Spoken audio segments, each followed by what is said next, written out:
Hello everyone, welcome to our YouTube channel Banana Academy. LaTeX tutorial series के इस video में we are going to see about what are the things that you can do with figures. Okay, अब मैं कह रहा हूँ what are the things that you can do, मतलब देखो ऐसा होता है कि when you are working with figures in your documents, तो कई बार क्या होता है आपको फिगर जो है नेक्स्ट पेज पे चाहिए, कई बार होता है कि आपको फिगर जो है राइट साइड चाहिए, लेफ्ट साइड चाहिए, सेंटर अलाइन चाहिए, कई बार आपको फिगर्स जो है वो रैपिंग के साथ चाहिए। रैपिंग का मतलब टेक्स्ट टेक्स्ट के साथ वो फिगर जो है रैप होके आपको जो है अवेलेबल होता है, जैसा आप एमएस वर्ड में करते आए हैं अभी तक। ठीक है, आप ये माइक्रोसॉफ्ट वर्ड में बहुत अच्छे तरीके से कर सकते हैं। तो the same thing if you want to do in LaTeX. ठीक है, तो लेटेक में कैसे करना है वो आज हम लोग सीखेंगे। ओके, तो शुरू करते हैं। You see, as you can see that we have the document class that is article and 10 point मैंने यूज किया है, इसको 12 कर देते हैं। ओके, सो मैं जब लास्ट टाइम आपका वीडियो बना रहा था तो उस समय मैंने बीमर पढ़ाते समय इसको 10 पॉइंट यूज किया था। ओके, अब जब हम लोग फिगर की बात करते हैं तो देखो सबसे इम्पोर्टेंट चीज़ है कि जो पैकेज यूज होता है फिगर के लिए, वो कौन सा पैकेज यूज होता है? ग्राफिक एक्स पैकेज यूज होता है। ठीक है, तो हम लोग जो भी अपने डॉक्यूमेंट्स बनाते हैं वो किस में बनाते हैं? हमारे सारे डॉक्यूमेंट्स जो हैं वो स्लैश बिगिन डॉक्यूमेंट और स्लैश एंड डॉक्यूमेंट के बीच में होते हैं। ठीक है, नाउ अगर मुझे एक ग्राफिक्स इंक्लूड करना है, ठीक है, एक फिगर है जो कि मुझे इंक्लूड करना है। ठीक है, तो यहाँ पे आप देख सकते हैं मेरा जो है एक कुछ टेक्स्ट मैंने यहाँ पे लिखा हुआ है एंड देन एक मैंने ग्राफिक इंक्लूड करने के लिए स्लैश इंक्लूड ग्राफिक्स का यूज किया है। विड्थ मैंने 0.5 यहाँ पे दिया है एंड टेक्स्ट विड्थ मैंने क्या दिया है? आपका ऑप्शन दिया है विड्थ के साथ। ठीक है, फिगर डॉट पीएनजी फाइल है, जो फाइल मैं यूज करने वाला हूँ वो पीएनजी फाइल है। ठीक है, इसको कंपाइल करते हैं and let's see what happens. Okay, so now it says that undefined control sequence, what is that? Include graphics, fine। तो इसके लिए आपको मैं पहले भी अपने फिगर्स वाले ट्यूटोरियल वीडियो में बताया है कि जो पैकेज यूज होता है that is graphicx package. Okay, so आप पैकेजेस को कैसे यहाँ पे इंक्लूड कर सकते हैं? Slash use package, backward slash use package keyword के साथ आप ग्राफिक एक्स को यहाँ पे इंक्लूड कीजिए। Let's compile again to see what happens.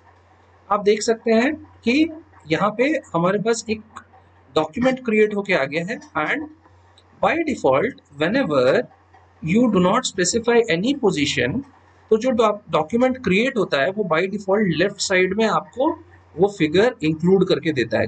आप जो देख रहे हैं वो क्या है? मेरे टेक्स्ट के लेफ्ट साइड में, पेज के लेफ्ट साइड में मुझे ये इंक्लूड हुआ है। ठीक है, अब मान लो कि मुझे इसको क्या करना है बाय डिफॉल्ट। हाँ, याद रखो कि whenever you are working with figures, if you will not give any option, then by default it will be left aligned। ठीक है, अब मुझे क्या है कि इसको लेट अस सपोज इसकी अलाइनमेंट चेंज करनी है। ठीक है, तो इसके लिए क्या होता है कि अलाइनमेंट चेंज करने का जो ऑप्शन होता है वो मैं आपको बता देता हूँ। तो आप स्लैश इंक्लूड ग्राफिक्स तो आप यूज करेंगे, विड्थ आप स्पेसिफाई करेंगे, लेकिन आप कॉमा देके एक ऑप्शन देंगे कि भाई आपके पास आपको क्या अलाइनमेंट देनी है। Is it right aligned, is it centre aligned, is it outer, inner. ठीक है, तो 5 ऑप्शन होते हैं। ठीक है, एक होता है लेफ्ट अलाइंड, एक होता है राइट। तो लेफ्ट अलाइंड के लिए आपको लेफ्ट यूज करना है कीवर्ड, राइट अलाइंड के लिए राइट, सेंटर अलाइन के लिए सेंटर कीवर्ड यूज करना है। आपको ध्यान रखना है कि सेंटर जो कीवर्ड है उसकी स्पेलिंग CENTER है, ना कि CENTRE है। ठीक है, CENTRE जो कीवर्ड होता है that is the center of the circle. ठीक है, तो वो अगर आपको कोई बिजनेस सेंटर या कुछ देना होता है तो वो TRE का यूज होता है। ठीक है, तो आपको यहाँ पे क्या करना है? राइट अलाइन करना है लेटर सपोज। तो आप यहाँ पे क्या लिखेंगे? Comma right. ओके, लेकिन इसके साथ एक पैकेज हमें इंक्लूड करना होता है। What is that package? तो हम प्रियम्बल में जाते हैं एंड उस पैकेज को देखते हैं। That package name is adjust box. ठीक है, adjust box is the package name. हम उस पैकेज को यूज कर रहे हैं एंड ऑप्शन हमने कौन सा दिया है? एक्सपोर्ट ऑप्शन दिया है। ठीक है, आप एडजस्ट बॉक्स पैकेज के बारे में अगर जानना है सो इट्स वेरी इजी, आप जाके जो है गूगल पे सर्च कीजिए, आपको एडजस्ट बॉक्स पैकेज के बारे में इनके ट्यूटोरियल में बहुत अच्छे से आपको मिल जाएगा। ठीक है, तो हमने क्या किया, राइट अलाइन का ऑप्शन यहाँ पे दे दिया है और उसके लिए पैकेज इंक्लूड कर दिया है। अब हम क्या करते हैं, कंपाइल करके देखते हैं कि व्हाट हैपेंस। सो देखिए कंपाइल के बाद जो डॉक्यूमेंट आया है वो राइट अलाइन हो गया है। सिमिलरली अगर मुझे इसी को सेंटर अलाइन करना है तो CENTER मैंने सेंटर दिया, मैं कंपाइल करता हूँ। Okay, so once it is compiled you can see that that particular figure is what center aligned, means it is at the center of the page. Fine. So ये तो क्या हुआ कि जब मैं स्लैश इंक्लूड ग्राफिक्स का use करता हूँ, ठीक है। अभी क्या है देखो कि लेफ्ट राइट एंड सेंटर के साथ दो और अलाइनमेंट होते हैं, one is outer aligned and another is inner aligned, ठीक है। तो ये जो आउटर और इनर यूज होते हैं ना, जब आप टू साइडेड डॉक्यूमेंट्स बनाते हैं तो उसमें ये आउटर और इनर का यूज होता है। मैं आपको सजेस्ट करूंगा कि whenever you create two sided documents you just try to use this particular option, that is outer or inner. Fine. Now जैसा कि हमने पहले भी देखा है, क्या देखा है कि भाई हमारे पास एक फिगर एनवायरनमेंट होता है, ठीक है।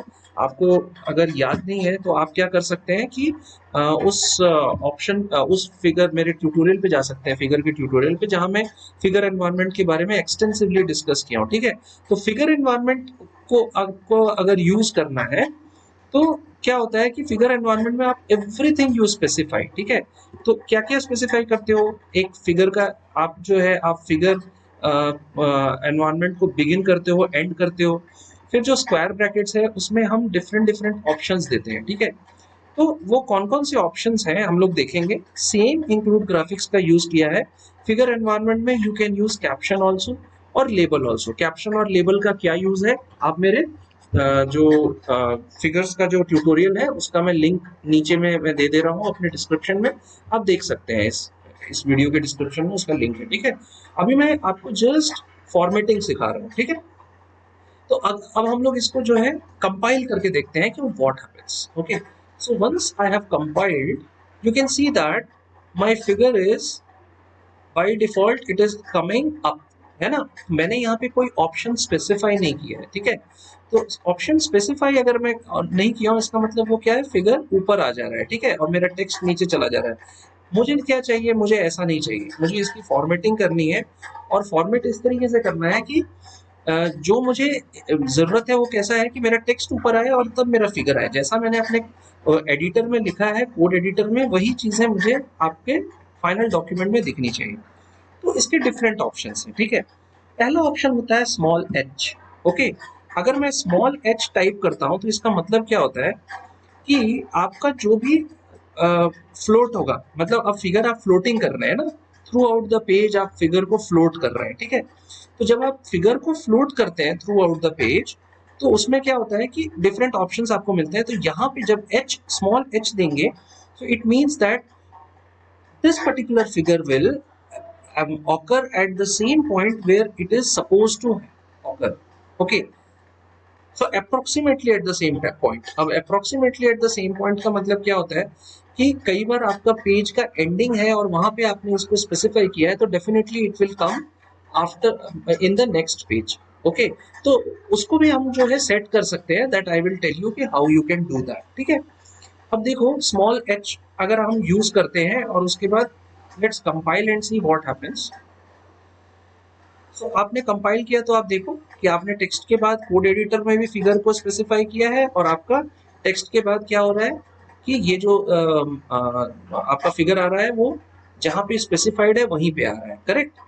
अब क्या है, अगर फिगर एनवायरनमेंट में you want to align it, तो normally what happens that people align it as at the center of the circle. तो उसके लिए क्या करना है, हमें स्लैश सेंटरिंग हम लिखते हैं, ठीक है। Slash centering if you specify then let's compile and see what happens. So your figure will be at the center of the page. Okay, now h की जगह पे there is another option. What is that option? That is called t. So t का मतलब क्या होता है कि the figure now will appear at the top of the page. तो इसको हम लोग कंपाइल करते हैं एंड देखते हैं, देखो अभी टॉप पे आ रहा है, ठीक है। So similarly there is another option called b. What is b? So compile करके देखते हैं on bottom of the page. तो देखो क्या डिफरेंस आया, आपके h और b में क्या डिफरेंस आया। कि टेक्स्ट के बाद ही आपका जो है फिगर है, लेकिन अब फिगर जो है ना वो बॉटम एकदम आपके जो पेज नंबर है उसके ऊपर वो जो है स्पेसिफाई हो रहा है आपके डॉक्यूमेंट में, वो जो है ना क्रिएट होके आपको दिख रहा है। ठीक है, तो ये क्या हुआ, आपका बॉटम ऑफ द पेज जाने के लिए हुआ। अब क्या होता है, कई बार हम एक स्पेशल पेज बनाते हैं किसी पर्टिकुलर फिगर को शो करने के लिए। ठीक है, तो उसके लिए जो हम लोग जो है ऑप्शन जो यूज करते हैं उसको कहते हैं स्मॉल पी। ठीक है, तो स्मॉल पी जब हम लोग टाइप करते हैं तो क्या होगा, आपका टेक्स्ट जहां पे है वो तो रहने दो, लेकिन अब जो फिगर कंपाइल करने से देखो जब फिगर आएगा वो नए पेज में आ जाएगा। ठीक है, so you can see that your text is in your first page, correct, and the figure is now spatially, that particular figure has come in your second page. So whenever you want to put on a special page for floats, therein you need to specify what, you need to specify small p option. तो अभी हमने क्या क्या देख लिया, small h देख लिया, small t देख लिया, h for here, t for top, b for bottom, p for special page. Okay, एक और ऑप्शन होता है उसको हम लोग कहते हैं कैपिटल एच ऑप्शन। ठीक है, सो कैपिटल एच का मतलब क्या होता है कि जो भी फिगर आप स्पेसिफाई कर रहे हो वो प्रिसाइजली उसी लोकेशन पे आएगा जिस लोकेशन पे आपको आपका जिस लोकेशन पे आपके कोड में या एडिटर में वो फिगर स्पेसिफाइड है। ठीक है, तो let's compile and see what happens. तो यहाँ पे एक एरर आता है, that error is unknown float option. तो हमेशा याद रखना है कि whenever we are going to use capital H option, we have to use a package that is called float. Okay, so we need to include this particular package. The name of the package is float. Let's compile and see what happens. So on compilation you can see that it is coming at the same precise location where it needs to come. Okay, so this is what the difference between small h and capital H. So the difference is in capital H precisely at the same location it will come, and when you specify small h approximately at the same location it will come, है ना। तो ये approximately और precise का क्या difference है, just understand that जब हम approximately कहते हैं, देखो जब हम लोग documents बनाते हैं ना, so in that case your some of the lines or some of the spaces are left empty at the bottom of the page, है ना। और ये वर्ड में नॉर्मली होता है, लेटेक्स में नहीं होता है, that's why it's a wonderful document creation platform. ठीक है, लेकिन वो जो स्पेसेस छूटते हैं, लाइंस छूटते हैं, उसके कारण हम क्या करते हैं, पेजेस को नीचे ले आते हैं, है ना। तो ये क्या करेगा, ऐसा ना करके प्रिसाइजली आप जहां स्पेसिफाई करोगे कोड एडिटर में वहीं पे आपको मिलेगा। इसके अलावा और भी ऑप्शन होता है। ठीक है, what is that option, exclamation का ऑप्शन होता है। ठीक है, if I give exclamation H let us suppose, ठीक है, और कंपाइल करता हूँ, तो एक्सक्लेमेशन का मतलब क्या होता है, जो मैंने आपको आपको एक एग्जांपल लिया। So what was that example, कि जो हम फिगर बना रहे हैं वो फिगर हम चाहते तो हैं कि at the end of the page मिले, लेकिन due to a very small space वो नेक्स्ट पेज में ले लेता है बाय डिफॉल्ट। तो हम उसको क्या करना चाहते हैं कि भाई हम जहां स्पेसिफाई कर रहे हैं वहीं पे लो। उससे क्या होगा कि जो आपके टेक्स्ट हैं वो नीचे चले जाएंगे और फिगर ऊपर चला जाएगा। ठीक है, तो उसके लिए क्या होता है ना, हम एक्सक्लेमेशन का यूज करते हैं। ठीक है, एक्सक्लेमेशन आप टी के साथ यूज कर सकते हो, एक्सक्लेमेशन आप बी के साथ यूज कर सकते हो, एक्सक्लेमेशन आप एच के साथ यूज कर सकते हो। ठीक है, जो भी ऑप्शंस है सबके साथ आप एक्सक्लेमेशन का यूज कर सकते हो, एक्सक्लेमेशन जो आपका साइन है उसका यूज। ठीक है, तो हमने अभी क्या सीखा कि भाई हम फिगर्स को कैसे अलाइन कर सकते हैं, right left centre, okay, and उनके डिफरेंट डिफरेंट ऑप्शंस क्या है। अब हम लोग को एक नई चीज हमें जाननी चाहिए कि भाई हम अगर मल्टीपल फिगर्स यूज करना चाहते हैं इन द सेम फिगर, मतलब क्या होता है, कई बार आपने देखा होगा कि you have to create documents, और in text books also you might have seen कि some figure is there and that figure has two parts or sub parts, part A and part B. Okay, so part A and part B both are part of the same figure, that's why they are mentioned there. तो आप उसको भी LaTeX में create कर सकते हो। कैसे create कर सकते हो, तो देखो मल्टीपल फिगर्स के लिए आप सेम फिगर एनवायरनमेंट लोगे। ठीक है, सेम फिगर एनवायरनमेंट कौन सा, स्लैश बिगिन फिगर। ठीक है, तो स्लैश बिगिन फिगर हमने लिया, तो लेकिन इसके साथ एक और एनवायरनमेंट यूज होता है दैट इज नोन एज सब फिगर एनवायरनमेंट। वेरी इंपॉर्टेंट है कि सब फिगर आपको जो है ना फिगर के अंदर स्पेसिफाई करना है, क्योंकि जो आपके दो डिफरेंट फिगर्स होंगे, figure number A and figure number B, ये दोनों जो ये दोनों क्या कहलाते हैं, एक फिगर के सब फिगर कहलाते हैं। तो इसलिए जो है लेटेक में इनको सब फिगर एनवायरनमेंट के अंदर इंक्लूड किया जाता है। ठीक है, फिर तो सिंपल है, जो आप फिगर के अंदर कर रहे हो वैसे ही स्लैश इंक्लूड ग्राफिक्स यूज करो, आप उस फिगर का कैप्शन दो, ये कौन सा फिगर होगा, ये सब फिगर ए का कैप्शन होगा, उसका लेबल दो एंड उस सब फिगर को एंड कर दो। फाइन। इसके बाद क्या है, मुझे एक दूसरा सब फिगर बनाना होगा, करेक्ट। उसका भी मुझे जो है आपको इमेज ग्राफिक्स का प्रॉपर्टीज देना होगा, विड्थ क्या है, हाइट क्या है, इमेज का नेम क्या है, करेक्ट। फिर उसका कैप्शन दे दो, उसका लेबल दे दो एंड उसको एंड कर दो। अब आपने क्या किया, अभी एक फिगर एनवायरनमेंट लिया and in that figure environment you have included two sub figures. Okay, so two sub figure environment you have taken. Okay, and दोनों सब फिगर में आपने दो अलग अलग इमेज या सेम इमेज, अभी मेरे केस में मैंने सेम इमेज लिया है for the purpose of explanation, so we have included it. ठीक है, एंड उसके बाद आपको क्या करना है, फाइनली एक कैप्शन होगा। What is that caption? So that caption is for the whole figure. Okay, so sub figures के दो कैप्शन अगर आप देना चाहो, so you can do that. If you want to give the caption of the whole figure, that also you can do, but you have to give it as part of your figure environment. Okay, and then definitely label of that figure and you have to end the figure. Okay, अब इसके बाद हम इसको compile करते हैं। ठीक है, जब हम कंपाइल करेंगे so you see some errors are coming, especially you can see wherever sub figure is written, वहां पे एरर आता है। इसका मतलब क्या है, whenever you are including sub figure, so therein you need to use a package called sub caption.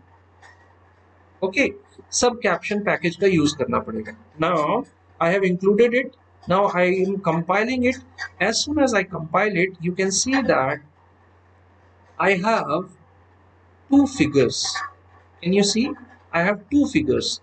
Okay, so sub figure A, figure 1 is the caption, figure sub figure B, figure 2 is the caption, and there is a figure 2 as a whole. Okay, उसमें हमने बता दिया है कि there are two figures और उनका एक particular caption होता है ना। तो इस तरीके से आप क्या कर सकते हो, multiple figures you can insert. Okay, now you see हमने अभी मल्टीपल फिगर्स की बात कर ली। अब जो मोस्ट इंपॉर्टेंट पार्ट रह गया, व्हाट इज दैट, कि भाई अगर I want to include a figure and wrap it with the text, कई बार ऐसा होता है ना, जैसे कि कई बार आप a lot of times you want to make your CV in such a way that your image or your photo is there and around your photo your details are written. So such kind of formatting you can do in LaTeX. So I'm just going to give you a very small demonstration of how you can do that. So you see, whenever you want to use wrap figure option, so you have to use the environment called wrap figure as a whole. Okay, so you have to use this particular environment, and you are wrapping the figure. Okay, now what is that figure? So you include it as part of your graphics. Fine. You want to give it the caption. Okay, you want to give, you can give the label, and you have to end the wrap figure. Okay, now to use the wrap figure you have to use a package. Its name is wrapfig. Okay, its name is what? Wrapfig. This is the name of the package. ठीक है, इसको include नहीं करोगे so it will not work. Fine. So now let's see कि what happens. Okay, so let me just uncomment and compile. So when I'm compiling, you can see that a figure is obtained over here. Okay, और ये जो figure 3 है आपका क्या है, ये wrapped है। कहाँ पे, ये जो ये पूरा आप कंटेंट देख रहे हो उसके साथ, ये टेक्स्ट के साथ ये रैप्ड है। ठीक है, सो ये क्या है, कई बार आपने कई बार देखा होगा, जैसे आप for example whenever you read the newspapers, so in newspapers also you might have seen कि a particular column is there where a small photo is there, and around that photo some texts are written. Okay, so I'm not saying कि in technical document necessarily it should be used, but if there is a need in creating documents, then you can wrap your figures by the use of environment called wrap figure. Okay, so that's all from my end in this particular tutorial, wherein we have learned what first, the how you can align your figures, then what are the different alignment options, then if you want to use figure environment, then what are the options available with figure environment, then how you can include the sub figures, and then how you can wrap a figure in a particular document along with the text. Okay, so ये सारी चीजें हमने आज सीखा है. So I hope it is clear to you. I have demonstrated it very well in front of you, so you just practice it. Maybe it will help you in creating your own documents. So till next tutorial, thank you very much for listening to me. Have a nice day.